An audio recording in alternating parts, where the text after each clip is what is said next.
Hey, everybody, and welcome to the Profit Tool Belt podcast. Why are we here today? Well, we're here to listen to Brady Fry. Now, Brady's in Nashville. He's a builder of very, very high-end homes. And we're here to talk about workforce development.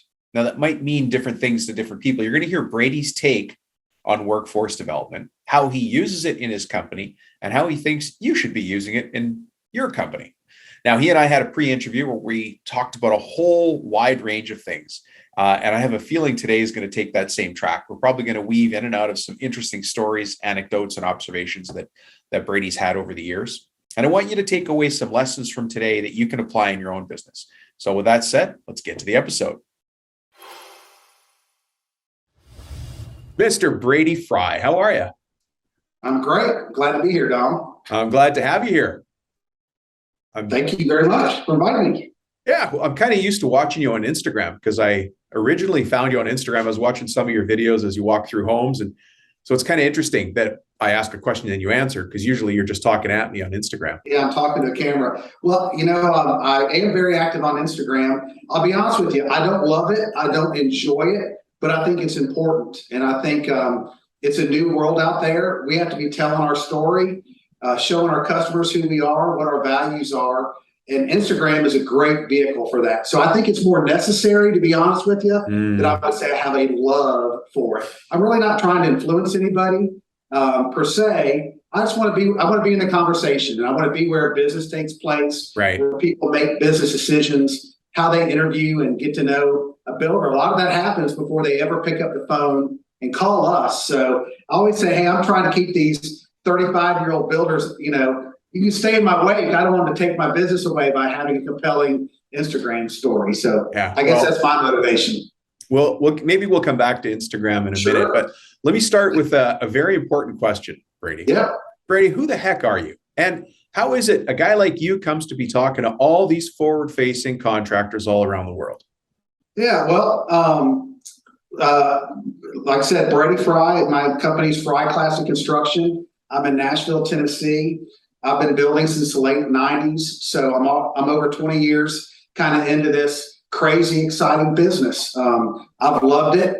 I've had a passion for it. The passion really gets greater the more time I spend in it, not lesser. So to me, it's more exciting than ever. It's more interesting than ever. The information, there's so much information out there. So I just feel like all these things that you wanted to know, right at your fingertips. So I'm 20 years in, hungrier than ever, more excited than ever. Love to, be in contact with these young guys that are trying to find a way to kind of make it over some humps in their business. So been doing it about 20 years. In Nashville, I'm kind of the higher end of our market. Most of my projects, that can be really relative. I mean, I guess sometimes people in Southern California, I might be in the middle of the market, but for Nashville, I'm in that kind of, $6 million to $20 million single family home builders. So that's a really, kind of the top end of our market. So yeah. Well, it sounds like you probably build homes for the hockey players for the Predators then. I have some hockey players, I bet. Football players and country music singers. How did I miss the country music singers? That's right. Oh yeah. Yeah. There's a bunch of those. Some you can't fun. swing it back without hitting one this town.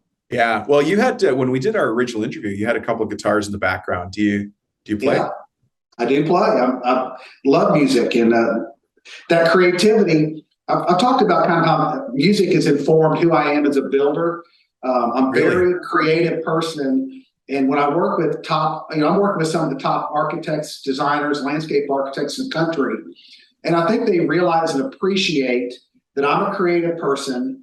I understand and value creativity. And so they feel like their treasured creations and art, it's really art at the highest level. It's safe with me and that I respect it. I want to execute it with precision and excellence. And so that's kind of been my brand. It's really been kind of the foundation of my business is being able to build this high level of trust with really high, successful architects and designers. And I think they rely on me. They're excited when I'm on the job. So when people are talking about candidates for builders, oh yeah, we love Brady, because I've kind of built that trust. So I think that's kind of the foundation of the shared creativity.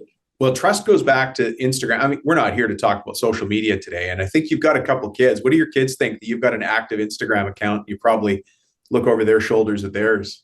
Oh yeah, I've had my daughters tell me more. I have three daughters. They're teenagers now, 17, 19, and 21, and young adults, teenagers and young adults. And they've even said before, "Oh, I went out and I met this person," and they said, "Oh, is your dad Brady Fry?"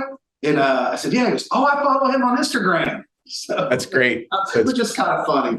Yeah, it's good. It's good. You mentioned a second ago that you value the creativity in the process. And I'm a business guy. I know you're a business guy as well, but have you ever found frustration in that creative people don't want to follow a process and you're trying to run a business and you get pulled off in some crazy directions, some mad tangents? How do you deal with that? Yeah, I think you have to look at things. I kind of look at things at two different levels. Sometimes I work with creative people that are very artistic, but they lack process. And you've got to kind of have a different way to engage that person and focus on what's important. I mean, again, has a lot to do with internally your strength as a builder. Yeah. Sometimes, and it's a great pleasure when I work with very creative people that also have usually there's still a great team. So you might have the really rare air, head in the clouds architect, but he's got 15 people that take this creation and produce, impeccable construction documents, schedules, right. CD, just the whole. And I work with both. I mean, I like it when I get the great art with the great construction documents and specifications, but we got to get the house built, whether it's 100 pages or it's on the back of a napkin. Either way, we got to get it. We got to get it built. So. Yeah, this thing's got to get done. Well, Getting it done is actually the topic of today, because you and I are not swinging the hammer. We use people to help us build our projects. And at least the opening topic for you and I could tell already from our pre-interview that you and I might go anywhere in this conversation. I think we're both talkers. Yeah. I'll be a listener today. People are going to laugh, but at me saying that. But today you were really passionate when we did our pre-interview about workforce development. Which is a wise thing to think about, because it's hard to get people and it's hard to get good people. So let me open the floor to you. Well, kind of, Don, my inspiration for this, as you kind of become part of the builder community, we're all kind of islands. And then, by the way, for young people, get involved in the builder community at large. Absolutely. Network, get to know people. It's a great group of guys. I always say a room full of builders feels just like a room full of builders. You could walk into any room full of builders and you would be just fine, And so it's a good group of guys. I find builders incredibly generous with their knowledge and their time. And so I feel like young builders get involved in trade organizations, get in the conversation.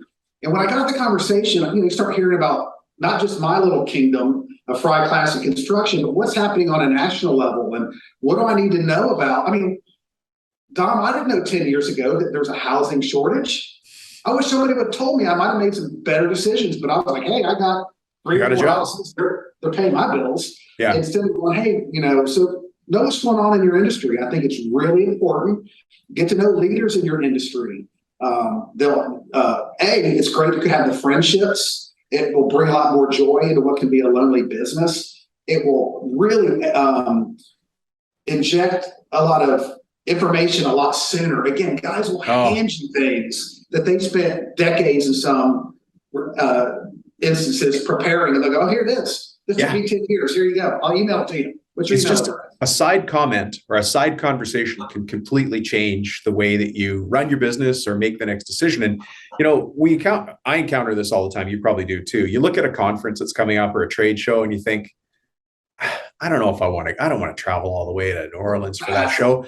But then you go and you think, oh, the lineup is okay. The speakers are all right. That Rubino guy's talking. I've heard him before on the podcast, blah, blah, blah, whatever. But then you go to that show and some side conversation while you're getting coffee in the morning changes everything for the year. You've taken a big step forward. And that, just to support your point, unless you get around other forward-facing contractors, you're always going to be in a silo and it's going to feel pretty quiet around you. Yeah. And so one of the things I noticed, particularly in the Instagram community, I kept hearing about the workforce, and I started seeing a hashtag, keep craft alive, keep craft alive. Oh, we're keeping craft alive. Well, that sounds outstanding. Let's keep craft alive, Dom. And then I go, okay, well, that sounds great. Apparently it's the cool hashtag to include in your work, but like, how are we going to do it? And so I was out at NHB, and I actually went to the Keep Craft Alive mixer. One of my builder buddies said, hey, no way. We just, prior to this event, had just kind of chatted online and through Instagram. He said, hey, man, come meet me at the Keep Craft Alive event. And I said, I'll be there. I'd love to know. I'm ready to be part of the solution, Dom. So I go, tell me how we're doing it. Yeah. I'm ready. Just tell me what the action is, and I'll get involved. And so I went to the mixer primarily to meet this friend that I developed online. I go to the Keep Craft Alive event. They gave a few awards out, clapped for people's effort, but never really said what the plan was. I was really confused. And so then I started looking it up, and I won't name anybody. It won't take anybody, real sophisticated with Google to figure out who runs it. But I looked and saw what their action plan was. And the previous year, they'd given out 5 trade scholarships. And I go, okay, if one out of those 5 stay in the trades after 2 years, that would be above the national average. So for all of this hashtagging and all of this, we're getting one. We're getting what? We're getting one person in the trades. Like, I appreciate the motivation is good, but the action plan is just not massive enough. We have to attract hundreds of thousands of people into our field, not 10 or 100. And so this is going to be a nationwide effort. And truthfully, Dom, I don't say this in any kind of arrogance. I'm at the top of my market. I will always have workers. That's the way that it is. I'm a qualified contractor with an impeccable reputation. I pay people well, and people have people want to work for me. So this is even about my own self-preservation. I'm 50. I'll probably do this. I don't know. I love working another 15 years. I'm probably not going to really suffer for this. But as a person who's passionate about this industry, I want to help grow it on behalf of the people coming, not only the contractors coming behind me, but for the workforce that I think that can find incredibly rewarding and profitable work through the trades.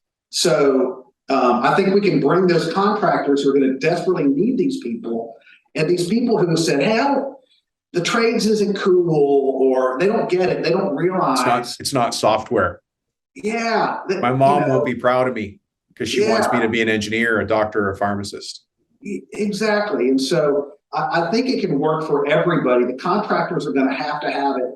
But I really see a lot of people that don't consider the trades as a viable. I think I mentioned this to you. When people think about the trades, metaphorically, they just think, oh, you're digging ditches. And you could say, hey, man, this is a very skilled, I have a trim carpenter that does some work for me. He goes to this Episcopalian Greek Orthodox, he's getting certified you have to go through this rigorous Greek Orthodox training to work in the woodwork in their cathedrals. It's really stunning. Yes, this kid is so talented, it would just blow your mind. But metaphorically, he's still addicted ditch digger. You go, oh, you could not be more wrong. This kid is pursuing a trade that almost doesn't exist anymore. If it can't be done on a machine, it almost won't exist in the future. And but somehow it gets subjugated to some low level, low paying, miserable existence. Oh, you're a ditch digger. It's like, no, there's a lot of range. So I'd like to see those people get those rewarding. It's easy to get drawn in and think everybody wants their kids to go into software. Everybody wants their kids to go into medicine or law, but that's not for everybody. And by the way, let me just ask. Let's just do this as a trade. I don't know what kind of truck you drive or car you drive, but let's just take a Ford F-150 as an example. Done out, tricked out. What do you think a Ford F-150 tricked out, totally done up, goes for? Well, mine was about 80 grand. Oh, okay. You have a Ford? Yeah. Yeah.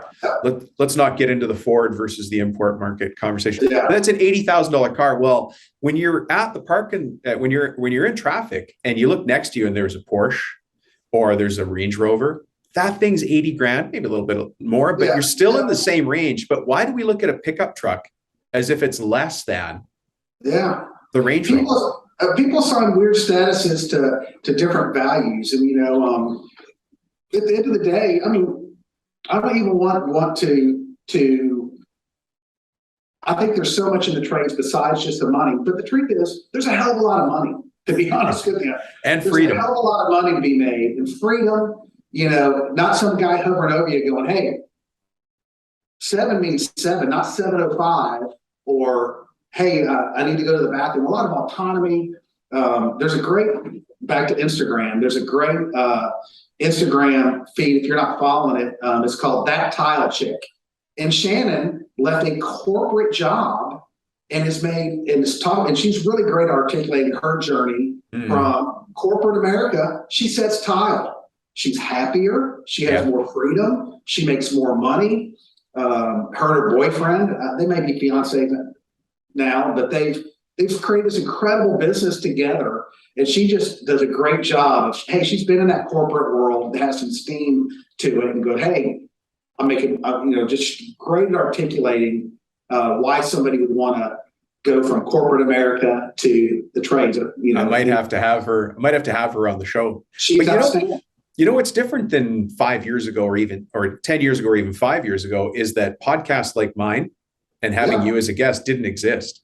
Right. How am I going to meet a guy from Nashville who's a builder of $10 to $20 million homes? How am I going to have a conversation with him for an hour if I'm a guy in Seattle who's just starting my bathroom renovation business? There's just the chances are infinitesimally small that that's going to happen. And yet today we have at our fingertips the ability to see what other people are doing in other markets. There's people in Canada, there's people in New Zealand and South Africa doing the same things, and we can all learn from each other. So we can see that those possibilities exist. That when it comes back to workforce development, one of the challenges that we all have is finding people and finding good people. So what is it that you do, or what's your suggestion for making a change in the market for a local guy who's not in your market? Let's go to, I don't know. I always use Nebraska. Let's say Boise, Idaho. I love Boise. Yeah. Let's say there's somebody in Boise who's like, I'm short of people all the time. What do you think they should do? Well, I think there's a few things. I think it's requiring a lot more sophistication as business owners. We need to start talking to our workforce like we talk to our clients. When we talk to our clients, what do we talk about? Here's your fears. Here's your problems. Oh, guess what? I'm your solution. But somehow when we talk about workforce development, all we really want to talk about is money. And money's just a small portion. It might not be I know with my customers, they're not hiring me. It's not a purely financial decision.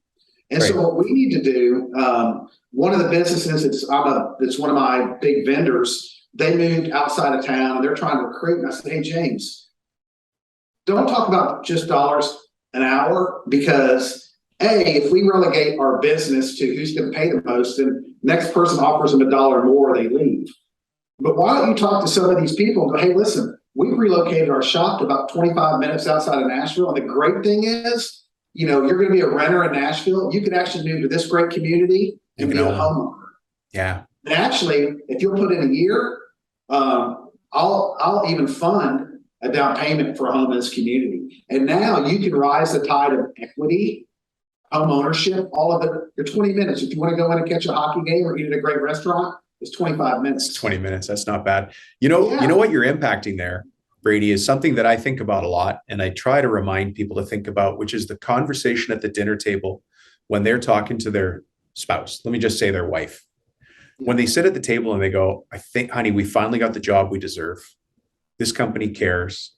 They want to help us. Now, not everybody has to give people a down payment, but what are you doing as a business owner? What am I doing to make somebody say, we finally got the job we deserve? I want to stay here. And it's harder for them to get pulled away. It's funny what you're talking about right now. Another guest that I had on, by the time this goes live, he'll have just gone live, Kevin Welsh, who does budget blinds. That's he's a multi-location franchisee of Budget Blinds, but he actually says the same things, very similar to what you're saying, which is invest in your people, treat them like another customer, make sure you understand their needs and their fears and their desires, and help them be a good person inside of your company. Yeah, and that corporate culture, the thing I love about corporate culture, it's a really long game, but that's why it's so durable. When you spend a lot of time investing in your people and they feel a part of something and they feel like you as a business owner are compassionate, you're invested. I love seeing my employees succeed. I always say, hey, we win together. This isn't about me. This is about us. And I can't come in here. I mean, I would probably be called out if I just sat down. Can you imagine sitting down at your conference table and go, hey, guys, I got a great idea. It's going to be fantastic. I'm going to make way more money and everything's going to be exactly the same for you all. That's not that compelling. So when I'm trying to broadcast something to my employees, talk about something new I think we ought to be doing, I'm sharing, hey, look at the great opportunities this could create for us. Yeah. And so, that's good. I passed, I don't know if there's a delicate way to say this, but I think there's some builders that maybe were held in higher esteem than me, and kind of had been in this community longer for a while, that I think my business kind of passed them. And I think they look back at, man, what's Brady doing? Because I invested a lot more in people, built a bigger business. A lot of my competitors, to be honest with you, that are outstanding builders, I like them, respect them. They work out of their houses. Their wives sometimes are their bookkeeper. They're not very sophisticated. The project managers are 1099, not W-2. They don't have benefits. They kind of exist in this weird space in between. Yeah, it's not, in my opinion, run like every other business in town traditionally runs. We talk about that on this show. This show is to be a business person who just happens to be a contractor, not a contractor with a crew. And there is a difference. And, I think anybody listening to the show craves that to some extent. Now, people are going to take action to different levels. But if you want to be a business person who happens to run a construction company, then you got to listen to interviews with guys like you and interviews with guys like me, because that's where we have worked ourselves to get to. Let me go back to the guy in Boise who's listening to us. And when I say Boise, I'm just picking, it could be Winnipeg, it could be anything.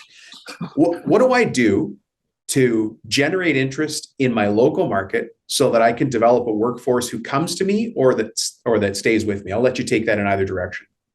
Well, somehow you need to find out what your unique thing is. Everybody wants to be on a winning team. And so you have to find a way to win. You have to find a way to communicate to your employee, identify what winning looks like, and then associate them with winning. There's a lot of ways to do it. Somebody's one of the young builders that kind of called me out of the blue and said, "Oh, we're working out of our house. Should we get an office? What make us more attractive?" I said, "Well, it's kind of tough. I wouldn't get an office thinking it's going to attract people, but once you have an office and you're building more of a substantial business as a root and a domicile, it's kind of hard to convince people you're winning when they got to come have staff meetings in the southern room of your house." I got you. But there is a way to do it. I would have a long range plan, and I might bring in somebody and, "Hey, man, right now we're working on my house, but I'm out meeting. We've got X number of dollars billed." You have to paint a vision, and again, and associate them with winning. The more you win, the easier it is to win, because now people are coming to you going, "Oh, I want to be a part of what you're doing." I think different people have different takes on things, right? We all have our own opinions, which is why we're business owners, because we all want to make our own way in this world. So I could also see the other guy saying, "You know what? I like having an office at home or at the back of the house where we built a little office shed, and it gives me balance, lets me be close to the kids." But however you position that, what I'm hearing from you is position that as a win for the team. This is how we're different. This is what we do. This is why we're unique. This is why we're special. This is why we understand you, the I think you can do it, but I still think if you do it that way, there's only so big your business can grow.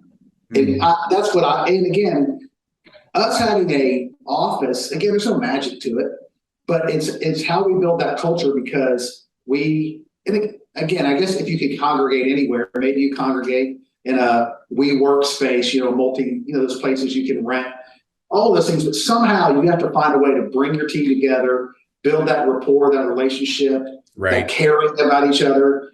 I'll intervene. If I hear somebody, even if it's not a work-related thing, I don't know, if I hear an interaction I don't like, but like, hey man, we don't treat each other like that. We care about each other.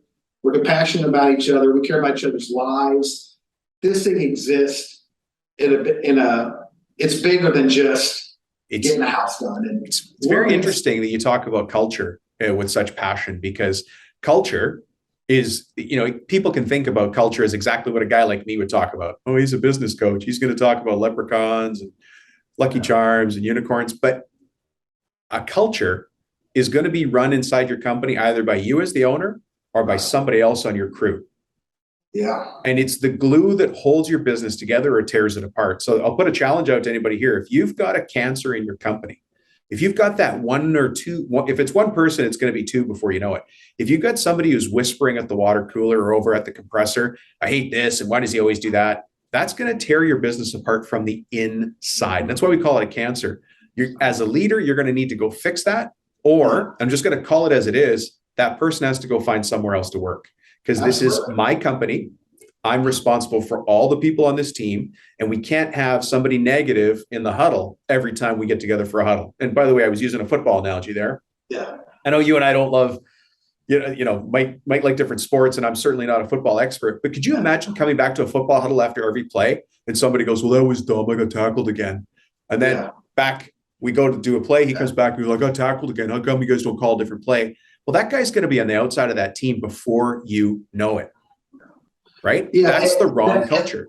And that's what will keep people there. Again, that's what keeps the team together. That's why it's so important. My analogy when I was talking about growing these businesses, some of these people that maybe I grew a little bit bigger business and be able to provide a lot more services, and I would say a competitive advantage, they can go higher. They go, man, Brady's got 2 estimators in his office. Oh, Brady's got this is his staff. Oh, Brady's got a full-time service division that only works on his clients. They can replicate the personnel. They can just go buy the personnel. They want to throw enough money at it. They can go, okay, Brady's got 13 employees. These are his positions. We're going to staff up. So we're mirror exactly. But that culture is that long haul. And you go, yeah, but I also have 400 hours of team lunches and of events that canoeing trips and late day and things that we just spend. We don't talk about work. We just enjoy each other and build that relationship, because I love my employees. It's not just them helping to feather my nest. I care about them tremendously. And so that gets, enhanced through these out of office things, knowing their lives, knowing their needs, and being a part of it. So then when people come and say, I've got a lot of talent that works for me, I know, listen, if you have talented people working for you, they're getting tapped on the shoulder all the time. They're not getting calls from other people going, hey, you're over at Brady. That should actually be a great source of pride that people are trying to poach your people. But when they go, hey man, I love what I got, Brady respects me. He pays me well. And I'm part of the team. We work on projects I love. We work on outstanding projects, and even talking the thing about their needs. I say, hey guys, this is to fund your life. I don't want this to be your life. And so even trying to help them maintain some work-life balance. Like, I don't just say it. I don't say that's for me. Hey, I'm taking off and heading to my cabin. I say that, Emily, who's one of my outstanding employees, she said, oh, I got this estimate. I'm going to come in and work Saturday and Sunday. I said, Emily, do it next week. Now, she said, hey, Brady, I've got a full week next week. I'm coming in. I got to get this done. And I let her make the call. But I try to preach, again, I'm not here to burn people out. And every 2 years, I got to rehire people because I was just put them in, Do you remember back to when you started? Because you didn't start, I imagine, on these big homes with a great team with a 13 head count. What happened in the beginning to make you go, I really got to reinvest in my people, like from the way you're talking about it today?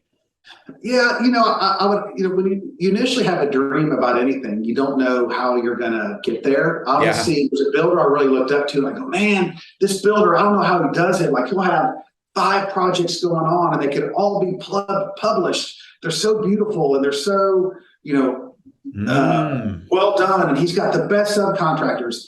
And I always had that dream, but I didn't know how I was going to get there. Okay. So tying a couple things together, Don, this is what's interesting. And so, but I have had a good reputation for a long time. Everybody's always said, I think I get too much credit, to be honest with you. People give me very nice compliments and say, oh, you're Brady. And I hear all the great things. I'm like, I'm a builder, but thank you. That's flattering. So then with Instagram, I started seeing what other guys were doing. And a few guys that I really like, I talk about, I've gotten to be good buddies with Brad Levitt. Brad's in Scottsdale, Arizona.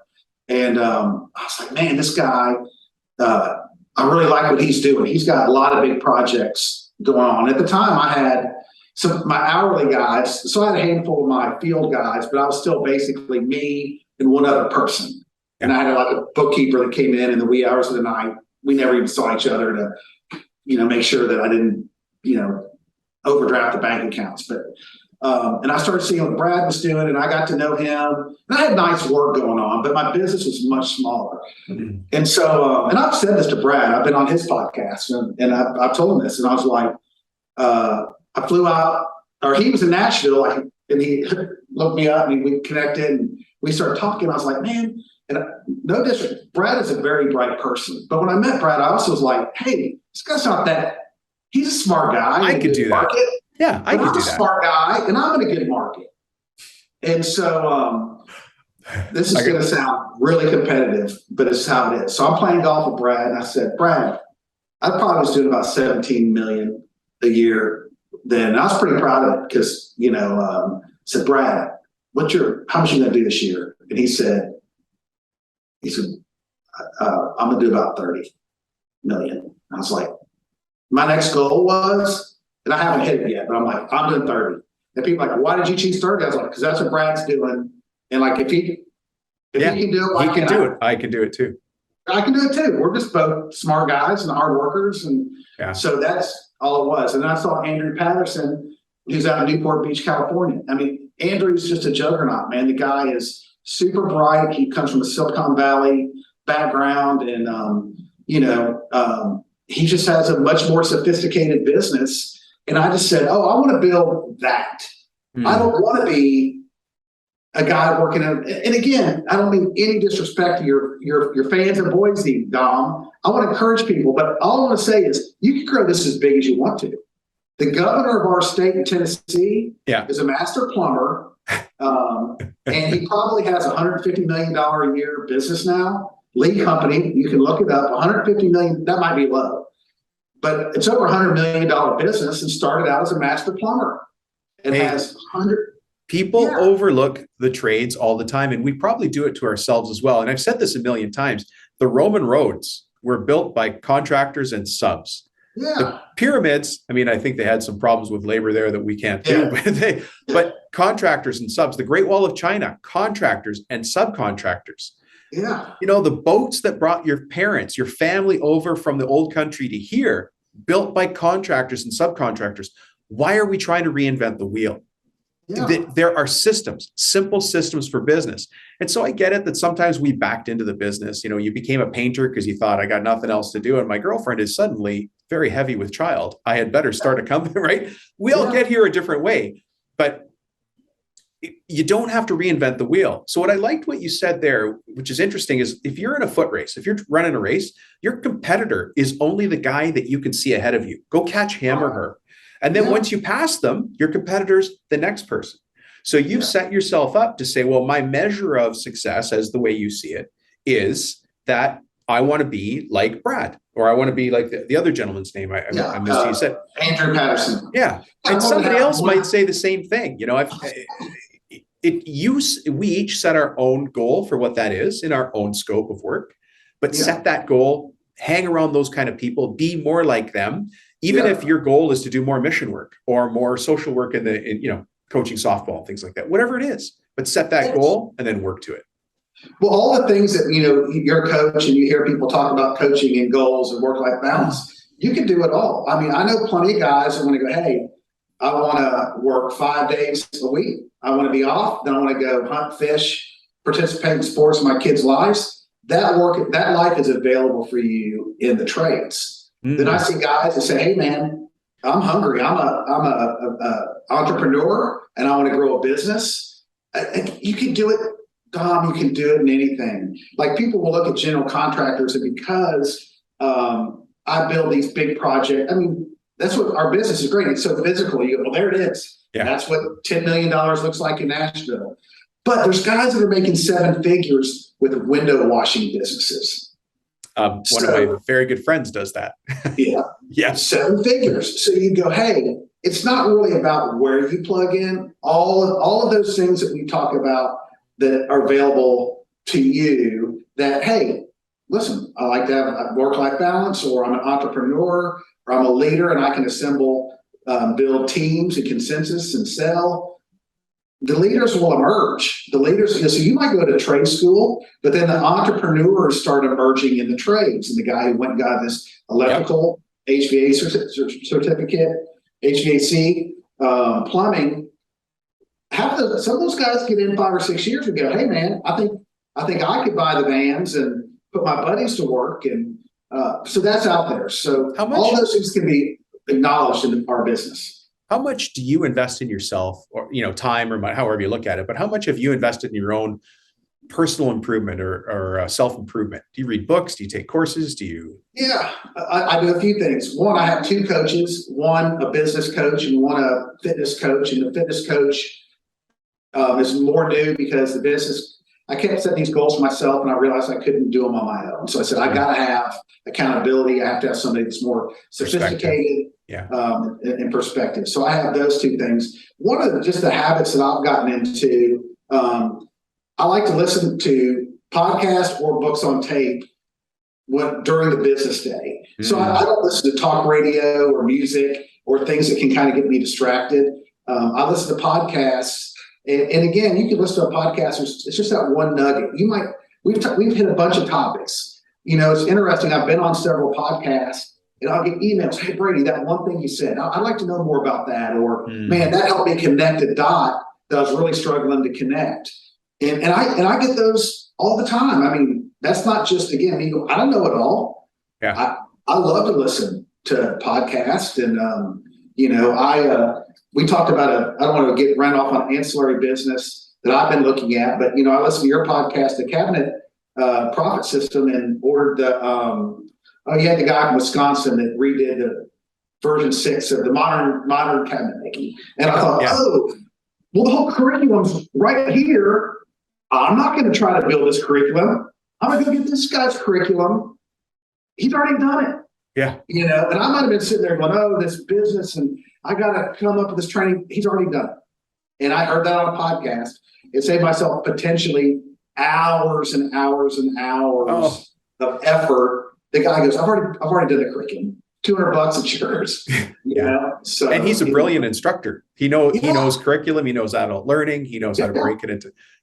And so from your side, that's actually a very wise business move, is finding somebody else who's done it and just repeating that simple system. You don't have to go reinvent the wheel. We've already identified the shape, that we can negotiate the color, but the wheel's a wheel. Don't try to reinvent it. And I don't know if that's true in software, but there seems to be something.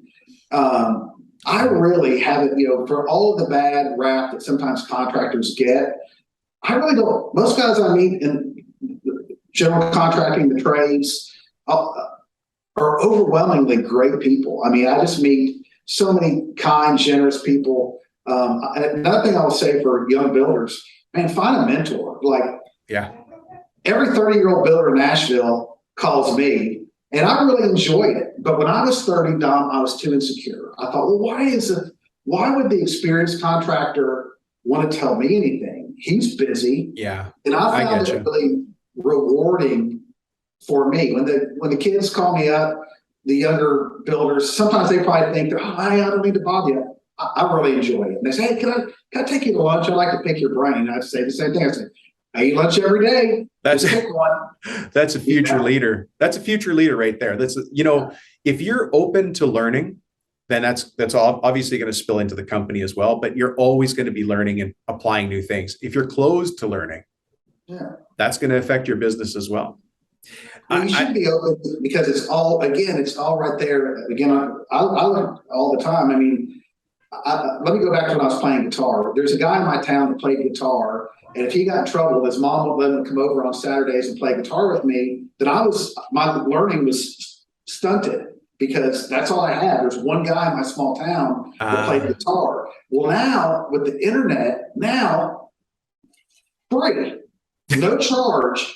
You can learn everything you could ever imagine wanting to know about guitar online. Yeah. You just have to come up with the keywords. What's a blues power chord that I can change into? Yeah. Same thing with building. There's such great material, and you can go, hey, how do I do a flush baseboard? Google it.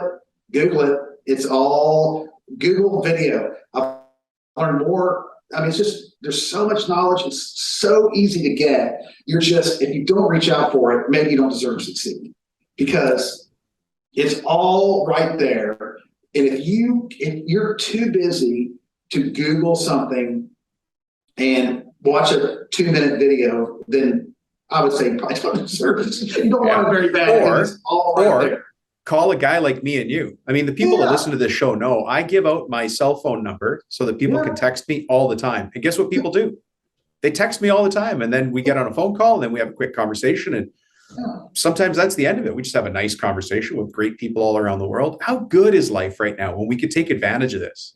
Yeah, and it's rewarding for both parties. The person that's receiving the information feels gratitude that maybe you helped them solve a problem. Yeah. But I can just tell you that I really enjoy it. I really enjoy that interaction, that feedback with these young builders, it's great. I love it. And more experienced people, when I get a phone call, I've just made so many great relationships by picking up the phone. I didn't know if the person was ever going to take my call, and they do. Listen, I did this in the days when long distance was very expensive. I used to run a painting company, and I was stuck. I didn't really have support in running the painting company. And I thought, well, who else is running a painting company that I could call? So I went and got the number of a guy in a different city and just cold called him. Yeah. And I just said, hey, listen, I run a painting company over here. I'm having this trouble. I'm not in your market. I'm not a competitor, but do you have 2 minutes? And he's like, yeah, what do you need? Yeah. Well, that was it. And it was something about, I think I was getting eaten alive on the costs of brushes. My guys were dropping brushes in the dirt, grabbing a new one out of the truck. And just something like that. Brushes are $10. Right. This is in the 80s, right? Yeah. I'm like, how come they don't come back to work with their brushes? And he goes, you got to charge them for their brushes. I'm like, what? Yeah. How do I charge somebody to work here? He goes, no, you just give them the brush and tell them the next one's $10. Yeah. Goes, okay. That sounds like a weird and easy idea. And guess what? Suddenly, brushes stopped getting wasted, dropped in the dirt, thrown away, leaving it left out in the sun to dry and harden. Well, something else we talked about, Dom, you know why? Because you started treating brushes like they were valuable. And so your employees started treating them like they're valuable. Okay, we can't end this show without this little nugget that you shared, because that was part of our pre-talk. Tell us about treating things like they're valuable. Let's make that our closing thought. Yeah, well, I just think that, building materials, if you treat things like it has no value, one thing I saw on the internet 5 or 6 years ago, and I was building nice homes. We would trim out a house. I'd call my millwork company. They'd make me this beautiful millwork. It'd come, I'd load it out of the box truck and it'd go stack it on the floor. And then it would get drywall dust on it and a footprint. And you'd see a piece of baseboard with a big shoe print on it, because we weren't treating it like it was valuable. It was very expensive, but we were treating like it was not valuable. We were stacking on the floor with different measures of orderliness. Sometimes it was stacked neatly and wrapped with, saran wrap, but sometimes it was kind of leaning over. It didn't look like something people should value. Right. Well, now we have a trim rack and it's on there. We put plastic over it if the house has any work going on. We treat it like it's valuable. And then our employees or subcontractors, they treat it like we treat it like it's expensive. They treat it like it's valuable. So let's go back to that. How many of you are cabinet makers out there, or countertop guys, and your stuff gets dinged by another trade who, I won't pick on the electrician, but the electrician scrapes their tool chest across your cabinets. Now you've got to come back for a punch list item. As you know, call outs, easy $600 out of your pocket, no matter what. What if you did something a little bit different to treat your on-site products and your people like they're valuable? That's a great idea. Well, and how we support that a little bit, even we talk about the workforce and everyone's stressed out. If you want to, you can spend 20 minutes screaming at the aforementioned electrician. I don't think it's going to help your cause a lot. But what I try to do is, again, you can yell and you talk about how dumb they are and how this house is finished and that's $10,000 cabinet they just whacked with the end of their hammer. I take a different approach. One, in our budgets, we put a lot of money in there for protective coatings. It's called protective coating. So we'll put up, corners so corners don't get damaged on casings, and the cabinets get set. We'll put a foam board, and we take a lot of precautions so they don't get damaged because again they're expensive. Right. But here's the other thing I'll do. I'll pour that electrician aside, take it out of the cabinet world. They have a habit of wanting to get fingerprints on the ceiling. And I got so upset of the fingerprint that the ceilings are finished painted. And I can scream how dumb the electrician is. It didn't ever work. So I took a different approach. I went out and bought 500, and they could buy them. They could. But I'd go buy 2 boxes, 500 nitrile gloves. And I would say, hey, electrician, man, you're doing great. You're doing great. You're doing great. You're doing great. Did I tell you you're doing great? Dom, you're doing great. You're doing great. And I gave about 50 bad boys. Yeah. Should be unnecessary, but these days these guys have fragile egos. They're stressed out beyond recognition. Yeah, so and you need them to come back tomorrow. So you don't want to wreck their ego. So after I have my hand on the shoulder and I give them about 50 that boys, I go, hey, Dom, let me tell you something. You're doing a great job. I tell you, you're doing a great job. That boy, you're doing a great job. Hey, Dom, I've got 500. I want to let you know these ceilings are finished, painted. So once your light's up, we're completely done. We're done.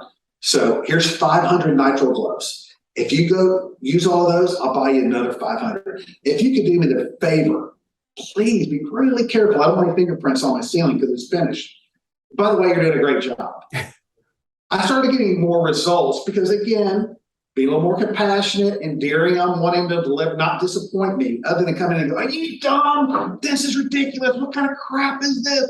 That ceiling, now I'm going to have to, anyway. So you have to be, again, in this environment, it's reacting to the environment we're in. When the trades really needed the work and they didn't have any work, you might be able to get by with a little bit of abusive language. That's not working now. It's not going to work. You're going to have to change your tactics to deal with the workforce that's available right now. And so, what an interesting way to go. And so what's the cost of a pack of 500 nitrile gloves if you don't buy them at the flea market? I don't know, like $9.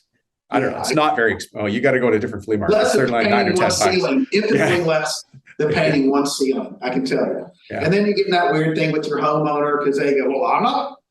Their mistakes and redundancy are kind of part of the job. It happened. Well, tell the electrician he's paying to repaint the ceiling. I know that sounds logical, but unfortunately, that's not kind of how it works. And then sometimes I end up having to pay for the ceiling, or But you can do it. Let's find out what the problems are, and let's create a solution where I can get what I want by giving great instructions, supervision, and inspection. People will do it if you frame it the right way. Love it. Brad, I've had you on the line or Brady. I'm sorry, I called you Brad. Brady. If people want to find you in this big wide world, including your Instagram, you should tell us your Instagram famous, more so than your 3 daughters. Sorry, what's it called? Fry. I'm on Instagram, Fry Classic Construction. My email address is Brady, like Brady Bunch, at Fry, Fry, classicconstruction.com. Hey, here's my cell phone number, 615-668-3849. You can text me. I'm available. I'm not hard to find. There's the challenge, folks. If you want to talk to a big contractor who's got a big heart, just gave you his cell phone number. That would not have existed 5 years ago. Couldn't do it.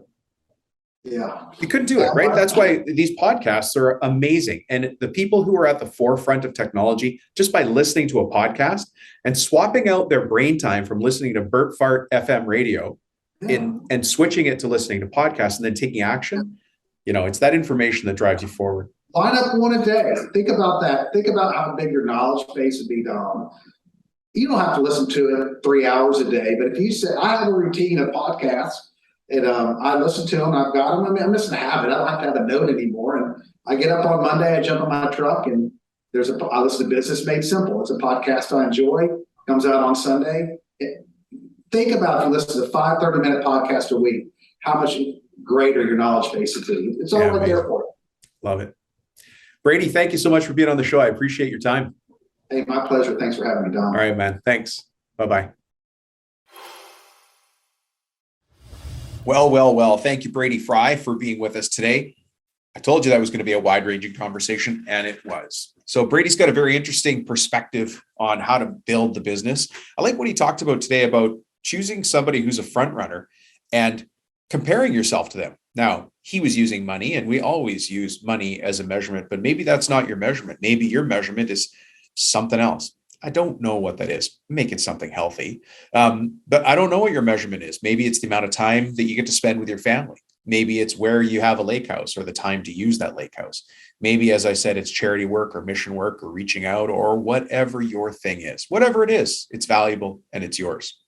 So I want to thank Brady for that. Now, we talked about a lot of things. What I recognize that he's always learning. I love the way he uses podcasts and audiobooks to keep himself on the cutting edge and always keeping his mind firing on the same thing we talk about on this show all the time, which is the business of being in the construction business. Very different than a contractor just running a crew. I hope you enjoyed that episode. Brady, thank you for joining us for that.